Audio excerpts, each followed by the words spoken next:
नमस्कार, मी मंदार जोशी. तारांगणमध्ये आपलं खूप खूप स्वागत. रसिको, तुम्ही बघताय आत्ता माझ्याबरोबर आहेत समर्थ पॅनलचे दोन भक्कम खांब, मेघराज राजे भोसले आणि ह्याला तर ओळखताच तुम्ही, सुशांत शेलार.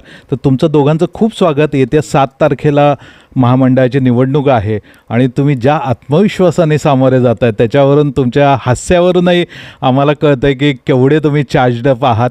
आणि मी त्याच्याबद्दल तुला विचारणार आहे, पण तत्पूर्वी मी मेघराजजी तुमच्याकडे येतो, कारण मी तुम्हाला अनेक वर्ष ओळखतो आहे, अनेक वर्ष भेटतो आहे आणि तुम्ही खूप संयमी आहात, तुम्ही खूप शांत आहात, तुम्ही कधी भडकत नाही. पण 8-10 दिवसापूर्वी मी तुमचा एक व्हिडिओ बघितला आणि माझा विश्वास बसेना. मला समजेना हे मेघराज भोसले आहेत का आणखी कोण आहेत, एवढे तुम्ही रागवलेला होतात. अशा काय गोष्टी घडल्या की तुम्हाला इतक्या तीव्रतेने रिॲक्ट व्हावं लागलं? नाही, आपल्याला नेहमीच माहिती आहे की मी अतिशय गेली 30 वर्ष तुम्ही ओळखताय, मी अतिशय संयमतेने काम करत असतो, कधीच कुणावर चिडत नसतो, माझ्या कामावर विश्वास असतो. पण ज्यावेळेस 2016मध्ये आम्ही निवडून आलो, त्याच्या अगोदरची पंचवार्षिक ते निवडून आले तरी आम्ही काही बोललो नाही. त्यांच्यातले एवढे वाद होते, आम्ही काही बोललो नाही. पण 2016ला आम्ही प्रचंड यांनी आमचा पूर्ण पॅनल आला आणि तेव्हापासून जो त्यांनी त्रास द्यायला चालू केला, तर गेली 10 वर्ष मी सहन करत होतो. एक जबाबदारी होती, महामंडळाचा अध्यक्ष होतो, सर्वांना घेऊन चालायचं होतं, म्हणून मी सहन करत होतो. परंतु ज्यावेळेस इलेक्शनची नांदी लागली आणि सर्वांची इच्छा झाली की नको आता वादविवाद, सगळे सोडून टाकू, सगळे एकत्र येऊ, बिनविरोध करू, मी अतिशय प्रामाणिकपणे ज्यांचे फोन येतील त्यांना मी पॉझिटिव्ह माझा ॲप्रोच दिला. आणि मग सर्वांना वाटलं की विजय पाटकरांशी बोललं पाहिजे कोणीतरी, तुम्ही बोला. तर मी स्वतःहून त्यांना फोन केला आणि मी बोललो की सर असंच आपण करूया, निश्चितच काय. परंतु त्याचा अर्थ आपण जसं म्हणतो बंद दाराची चर्चा किंवा एखाद्याचा फोन, याचा मीडिया पुढे वापर केला जाईल असं मला वाटलं नाही. कदाचित त्यांनी उलट तो फोन रेकॉर्ड केला असतं, नाही ऐकवलं असतं तर बरं झालं असतं. या अतिशय नंबर त्यांनी त्यांना फोन केला होता, परंतु त्यावेळेस सुद्धा त्यांचा अप्रोच फार घाणेरडा होता. मी म्हटलं ठीक आहे, पण ज्यावेळेस मीडियामध्ये सांगितलं तर माझीसुद्धा फार मोठी इज्जत आहे. मी महामंडळासारख्या 8-10 संस्थांवर काम करतो, मोठे मोठे संस्था आहे, आणि एकतर्फी मी 30-30 वर्ष त्याचं काम करतो आहे, चांगलं काम करतो आहे. माझ्या आयुष्यामध्ये माझे आई वडील हे माळकरी आहेत, परमार्थी घराण्यातलं आहे, मी एक खानदानी मोठ्या घराण्यातलं नाव आहे आमचं, बराच मोठा दबदबा आहे. परंतु नम्रतेला सुद्धा एक कुठंतरी मर्यादा असते आणि आमच्यावर माहिती आहे की किती वेळ ऐकायचं आणि किती आपण खाली वागायचं, याला सुद्धा एक मर्यादा आहे. तो माझा एक हे झाला की अरे 10 वर्ष मी यांना सहन करतो आहे, आत्तासुद्धा मी यांना बरोबर घेऊन जायला तयार आहे. इवन मी पॉझिटिव्ह असताना, कारण 10 वर्ष कामामुळं मी दगड जरी उभा केला तर निवडून आणू शकतो ही मला खात्री असताना मी म्हटलं आपण यांना काय घेतो. लोक म्हणून ज्यांनी त्रास दिला तुम्हाला त्यांना कशाला विचारतं. पाटकरांनी एवढे केसेस टाकल्या, बाळा जाधव असतील, आपले मिलिंद अष्टेकर असतील, तरी मी म्हटलं नाही चला मी पॉझिटिव्ह तयार आहे, चर्चेला करायला तयार आहे. पण त्याचा प्रसंग त्यांनी त्या प्रकारे मीडियामध्ये सांगितल्यानंतर आणि मला या माणसाला लाज वाटत नाही की मला फोन करा असा शब्द काढल्यानंतर कुठलाच व्यक्ती होणार नाही. प्रचंड मला राग आला आणि सर्वजण म्हटले की नाही आता तुम्ही थांबू नका, आत्ता जर तुम्ही ऐकलं तर भविष्यात दररोज हे तुम्हाला काही तर त्रास देत राहतील आणि मग अवघड होईल. मग मी माझं रूप दाखवलं की ह्या रूपाला सुद्धा मी येऊ शकतो. मी जरी नम्र असलं तरी माझ्यावर जो कोणी गाला करत असेल, आणि कसं असतं की आपण सहन केलं, ऐकलं, आपण रिस्पेक्ट दिला, याचा अर्थ असा पण का लोक वाटतात की नाही खरं आहे किंवा भीतात हे जातात. त्यामुळे एखादी गोष्ट ही जरा शिवसेना स्टाईलमध्ये आम्हाला त्यांना करावं लागली की बाबा नाही आता सुशांत शेलार वागते तेच बरोबर आहे की त्यावेळेस तो टोला त्यांना बुलंद आवाज असलेला. हां, मग आता आहेच आम्ही सांगतो ना, आम्ही कुठल्याच याला कमी नाही आहे, पण प्रत्येकाची एक स्टाईल असते. सुशांतजींची ती स्टाईल आहे, माझी वेगळी आहे, दादाजी एमकर वेगळी आहे, प्रत्येकाची. पण आम्ही विचारपूर्वक करतो, एक मर्यादा ठेवतो, रिस्पेक्ट ठेवतो. सुशांतजी पण कधी सिनियर व्यक्तीला असं कधी बोलले नाही. माझ्या आयुष्यामध्ये सुद्धा मी कधी बोललो नाही, पण कुठलाही सिनियर व्यक्तीसुद्धा मला रिस्पेक्टफुलीच बोलतो. कधी काही मेघराज किंवा हे काहीतरी असं म्हणणार नाही. तर हां, आणि आम्ही पण आम्हाला ती सवय नाही ऐकायची की आम्ही रिस्पेक्ट देऊ. उलट काही ज्येष्ठ लोकांना मी स्वतः म्हणतो सर मला नका तुम्ही आवाज मला अरे तुरे बोला. कित्येक लोकांना मी स्वतः म्हणतो, पण तुम्ही दमदाटीपूर्वक बोलत असाल तर अरेला कार्य गेलंच पाहिजे, म्हणून ते माझा डायलॉग होता किंवा ती व्हिडिओ तेवढाच होता. त्यानंतर कुठल्याच यात मी असं बोललो नाही, मी रिस्पेक्टच करणार. बरोबर. आणि या व्हिडिओवरनं ते अगदी स्पष्ट होतं आहे. पण सुशांत, मला आणखीन एक तुमच्याबद्दलचं जाणून घ्यायचं आहे. म्हणजे अनेकांना तुम्ही दोघं एकत्र आलात आणि इतक्या चांगल्या पद्धतीने संवाद साधताय, ह्याच्यावरही अनेकांचा विश्वास बसत नव्हता. कारण तुमच्याबद्दलही बऱ्याच अफवा होत्या दोघांच्या, तुमच्या एकमेकांच्या संबंधांबद्दल. तर हे काय होतं, म्हणजे तसं काही घडलं होतं का, हे कुणीतरी मुद्दाम जाणीवपूर्वक तुम्हाला तुमच्या बदनामीसाठी हे केलं होतं? नाही, निश्चितपणे घडलं होतं, कारण काही चुका आपल्या हातून घडतात आणि त्या आपण सुधारायच्या असतात. त्यावेळेला जे माझे मित्र होते, जे आमच्यासोबत संचालक होते, त्यांनी आमचे धनाजी यमकर जे आहेत ते कोल्हापूरमध्ये राहत असल्यामुळे त्यांचं डोकं भडकवलं आणि त्यांना खतपाणी घातलं. आणि मग ते धनाजी यमकर माझे जवळचे मित्र असल्यामुळे त्या सगळ्या गोष्टी त्यांनी मला सांगितल्या आणि मग ते लोक मला येऊन भेटले. त्यांनी मेघराजी यांच्याविषयी माझ्या मनात विष पेरलं आणि माझ्या विरोधात त्यांच्या मनात काही लोकांनी विष पेरलं आणि आमचे मतभेद झाले. आणि मतभेद झाले, त्याच्यातून वाद झाला आणि आपण तो किती नाही म्हटलं तरी ते जे झालं ते झालं. पण त्याच्यातून आपण काहीतरी शिकायचं असतं. म्हणूनच लगेचच अखिल भारतीय मराठी नाट्य परिषदेची निवडणूक लागली. त्याच्यामध्ये सुद्धा आम्ही एकत्र त्या नियामक मंडळावरती निवडून आलो आणि त्या निवडणुकीच्या दरम्यान आम्ही एकमेकांशी जेव्हा चर्चा केली, कारण आमचे मतभेद होते, मनभेद नव्हते, त्याच्यामुळे ती आमची चर्चा होऊ शकली. आणि त्याच्यानंतर आपल्याला कळलं की आपला कोणीतरी ह्याचा गैरफायदा घेत आहे आणि स्वतःचा स्वार्थ कसा साधता येईल याच्यातून, आणि आमच्या दोघांमधली फूट पाडून स्वतःचा कसं काही त्याच्यातनं फायदा करून घेता येईल याचा प्रयत्न लोक करतायत. आणि तो गैरसमज दूर झाला आणि नंतर मग मीही कधी नंतर कुठल्या कोर्ट कचेऱ्या किंवा चॅरिटी, मी खरं तर सरकारच्या माध्यमातून किंवा मला तोच जर का अट्टहास असता अध्यक्ष होण्याचा, तर मी चॅरिटी कमिशनरच्या इथे ती केस होती, तर बऱ्याचशा गोष्टी करणं मला तसं शक्य होतं अगदी सहज. पण मला इच्छा नाही वाटली की आपण आपले मतभेद जर का दूर झाले तर आपण असं का करावं. बरोबर. पण वेळेच त्या लोकांपासून आम्ही दूर झालो आणि म्हणून आम्ही आज परत एकत्र दिसतोय. धनाजी यमकर पण आता म्हणजे या सगळ्या लोकांपासून दूर झालेला आहे, तोही आमच्यासोबत आहे. त्यामुळे आम्ही तिघही एकत्र त्याच उमेदीने 2010 पासून आम्ही एकत्र आहोत. बरं, मेघराजजी जवळपास 10 वर्ष आपली निवडणूक झालेली नाही आहे, कोविड नंतरही थांबलं होतं. 5 वर्ष झाली नाही. हां, म्हणजे 5 वर्ष झाली नाही. मधला पिरियड कोविडचा हे करता अनेक कामं प्रशासक नेमल्यामुळं काही गोष्टी करता आल्या नाहीत. तर अगदी प्रमुख कामं पहिल्या 6 महिने वर्षभरात तुम्हाला कोणती करायची आहेत त्याच्यावर थोडा प्रकाश टाका. सर्वात महत्त्वाचं म्हणजे की चित्रपट महामंडळाचं जे ऑथोरायझेशन सरकारकडून काढण्यात आलं ते पूर्ववत आणणं, यासाठी आदरणीय सांस्कृतिक मंत्री आशिष शेलार सर, उद्योगमंत्री उदय सामंत सर हे आमच्या पाठीशी आहेत.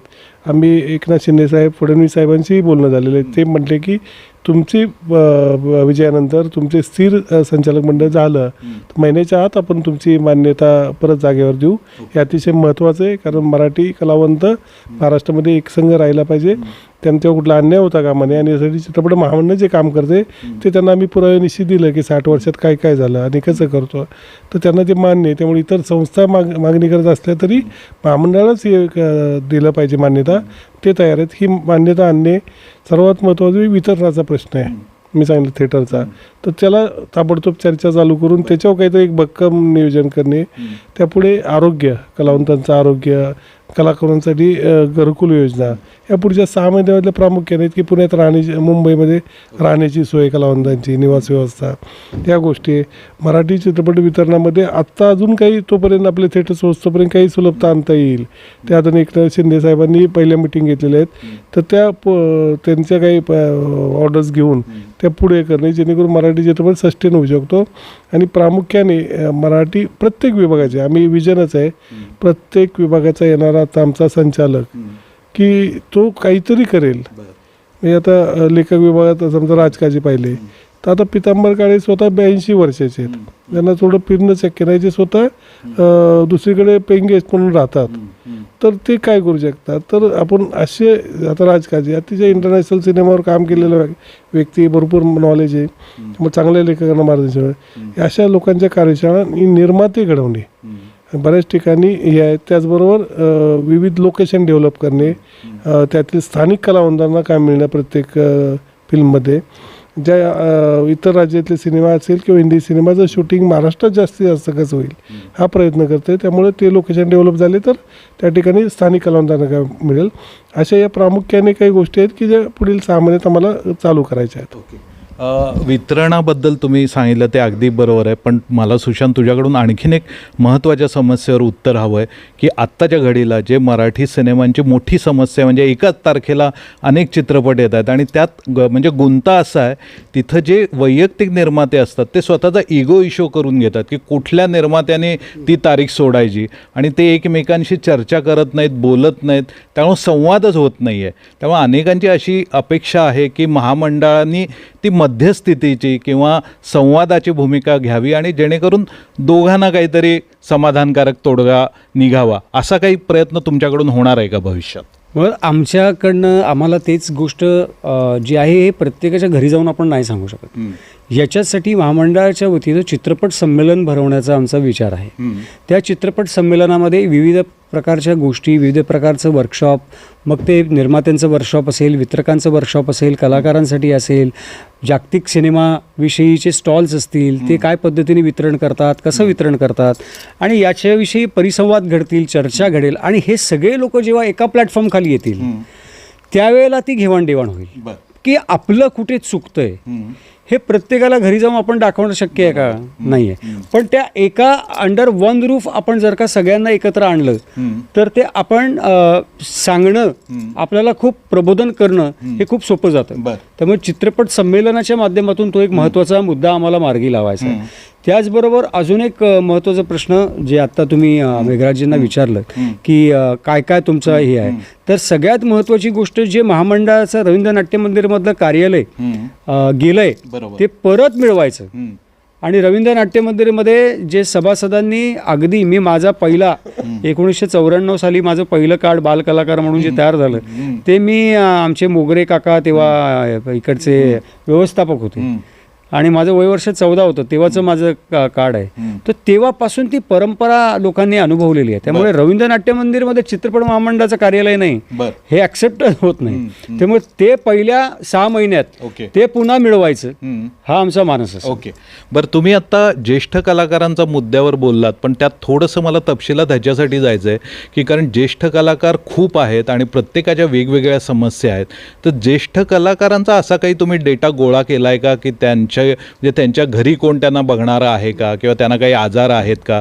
थोडं तपशिलात जाऊन, कारण मी विचारतोय सुशांत ह्याच्यासाठी, माझे एक खूप चांगलं मी ज्यांना ओळखतो वसंत इंगळे जे निळू भाऊंचे सेक्रेटरी आहेत, स्वतः उत्तम अभिनेते आहेत, ते प्रभादेवीला म्हणजे रवींद्र नाट्य मंदिरापासून 5 मिनिटाच्या अंतरावर राहतात. तर त्यांना अत्यंत गरज आहे आत्ता आणि ती व्यक्ती 83व्या वर्षी नोकरी करते आहे. त्यांना चालता येत नसताना ते मुंबईतून बसने प्रवास करत आहेत. तर मलाच ते ऐकून कसं तरी झालं, म्हणून म्हटलं की हे लार्जर स्केलवर असे काही प्रश्न कशा पद्धतीने सोडवता येतील? नाही, आता म्हणजे मानधन योजना वृद्ध कलाकारांच्या ज्या काही सरकारच्या माध्यमातून सुरू आहेत त्या तर निश्चितपणे आहेत. पण एक बेसिक समस्या अशी आहे की कलाकार म्हटलं की तो भारूडमधला असेल, भजनातला असेल, तो सगळ्या कलाकारांना एकाच कॅटेगरीमध्ये हे केलं जातं. बरोबर. तो मुंबईत जरी राहतो तरी त्याला 5,000 रुपये मानधन मिळतं आणि तो खेड्यागावात जरी राहतो तरी त्याला 5,000. कारण कलाकाराचा दर्जा किंवा त्याची गरज ही तुम्ही ठरवू शकत नाही. बरोबर. जसं माझा पर डे सिनेमात काम करत असताना मी काय ठरवायचा, तो निर्माता आणि मी आम्ही दोघं जोपर्यंत बसत नाही ऑफिसमध्ये आणि जोपर्यंत एकमेकांशी संवाद साधत नाही तोपर्यंत ते डीलच लॉक होत नाही. त्याच्यामुळे वसंत इंगळेंसारख्या अशा कितीतरी ज्येष्ठ कलाकारांच्या ज्या समस्या तुमच्या माध्यमातून आमच्यापर्यंत पोहोचतात तेव्हा आम्ही त्यांच्यापर्यंत काहीतरी करू शकतो. बरोबर. पण ही बेसिक समस्या अशी आहे की सरकारसुद्धा, आशिषजी शेलारसुद्धा या बाबतीमध्ये काय करता येऊ शकेल, मग त्याचा डेटा कसा तयार करता येईल, मग त्याचं आता काय झालं की खूपसे लोक असे आहेत ना मंदार सर की बऱ्याचशा लोकांनी बोगस कलाकार, खरंय, जसं लाडकी बहीण योजनेमध्ये लाटलेले आहेत पैसे, तसे बोगस कलाकार यांनी त्या मानधन योजनेतून पैसे लाटलेले कलाकार मग वंचित राहतो. मानधनमध्ये जे शेतात काम करणारे ट्रॅक्टर ड्रायव्हर अशा त्यांचा समावेश केलेला पूर्वी. त्यामुळे याची संख्या वाढली आणि मेन कलाकार बाजूला राहिले. त्याच्यावर तुम्हाला काही लक्ष देता येईल? त्याविषयीच आता त्यांचं दरवर्षी त्याचं हे करावं लागेल, इव्हॅल्युएशन करावं लागेल. की तुम्ही सध्या या वर्षभरामध्ये काय केलंय किंवा त्या तिकडच्या सरपंचाकडनं किंवा तिकडच्या कलाक्षेत्राशी संबंधित असलेल्या लोकांची एक समिती करायला लागेल. बरोबर. आणि सरकारच्या माध्यमातून ह्या सगळ्या गोष्टी सोडवण्यासाठी एक स्वतंत्र बोर्ड ची स्थापना करणं खूप गरजेचं आहे. आणि त्यात चित्रपट कलावंतांची जास्त संख्या असावी, कारण त्यात टाळकरीपासून सगळे असतात 100 मध्ये, तर ती करणं गरजेचं आहे असं मला वाटतं. म्हणजे थोडक्यात म्हणजे आम्ही सुद्धा त्याचं काय विभागवार जर का केलं ना तर ते आपल्याला जरा कामकाज करणं सरकारला सुद्धा सोपं जाईल आणि आम्हाला सुद्धा या सगळ्या लोकांना न्याय मिळवून देण्यासाठी सोपं जाईल. बरोबर. आणि आपलं रिलेशन बघता आम्ही सुद्धा भविष्यात तुम्हाला अशा काही केसेस आमच्यापर्यंत आल्या तर आम्ही निश्चित तुमच्यापर्यंत त्या पोचवू, कारण तुम्हाला शेवटी सांगतो, ज्या ज्या गोष्टी माझ्यापर्यंत किंवा मेघराजजींपर्यंत ज्यांनी पोचवल्या त्यांच्या मदतीचं माध्यम आम्ही झालो. बरोबर. आम्ही कधीच मीपणा म्हणून मिरवलं नाही.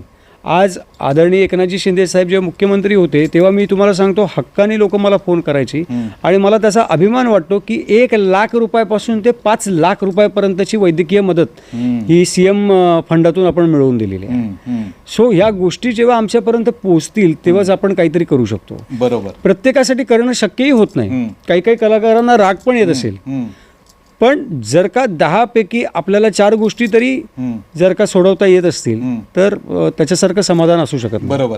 या मुलाखतीच्या शेवटी मी एकच माफक अपेक्षा तुमच्याकडून व्यक्त करतो की आता पत्रकारितेमध्ये बरेच प्रश्न आहेत, मीडिया बदलती आहे, डिजिटल मीडिया खूप वेगाने बदललेला आहे, पण मुंबईसारख्या शहरात आत्ता सकाळी काम करणं ते रात्रीपर्यंत काम करणं फ्रीलान्सर पत्रकारांना शक्य होत नाही, त्यांना जागेची अडचण आहे. तर त्यांना एकत्र येऊन बसून काही काम करण्याजोगे आपल्याला पत्रकार कक्ष असं काही सुरू करता येईल का महामंडळाच्या वतीनं? असा काही विचार आहे का तुमचा? तीच आम्हाला मोठीच जागा हवी आहे आणि ती रवींद्र नाट्य मंदिरमध्ये चित्रपट महामंडळ आणि तुम्ही सुद्धा चित्रपट महामंडळामध्ये सामील झाले आहात. ते मेघराजजी राजे भोसले अध्यक्ष झाल्यानंतर झालेले आहात. तुम्हाला वगळलं होतं, पण मग आमच्या संचालकांनी ती गोष्ट मंजूर केली आणि तुम्ही आमच्या सोबतच आहात. त्यामुळे एक असं कार्यालय आपल्याला रवींद्र नाट्य मंदिरमध्ये हवं आहे जिथे पत्रकार आणि चित्रकर्मी म्हणजे हे सगळे जे कलाकार लोक आहेत म्हणजे जे टेक्निशियन्स आहेत हे सगळे लोक आपापली पतंग कशी उडवतील विचारांची, आणि त्यासाठी आपल्याला कार्यालय निश्चितपणे लवकरात लवकर मिळवता येईल. बरोबर. खूप छान. मला वाटतं की तुम्ही तुमच्या पॅनलचे मुद्दे अगदी मोकळेपणाने आणि अगदी सुस्पष्टपणे मांडलेले आहेत. तेव्हा मला वाटतं की आपले जे मतदार सगळीकडे विखुरलेले आहेत सुज्ञ आहेत आणि ते नक्की विचार करतील ह्याचा काय ते बघतायत ना की 10 वर्ष कोणी काम केलंय. बरोबर. मी तुम्हाला तारांगणच्या वतीने आणि वैयक्तिक माझ्याकडून तुम्हाला शुभेच्छा देतो. पुन्हा भेटू, पुन्हा बोलू. धन्यवाद. धन्यवाद.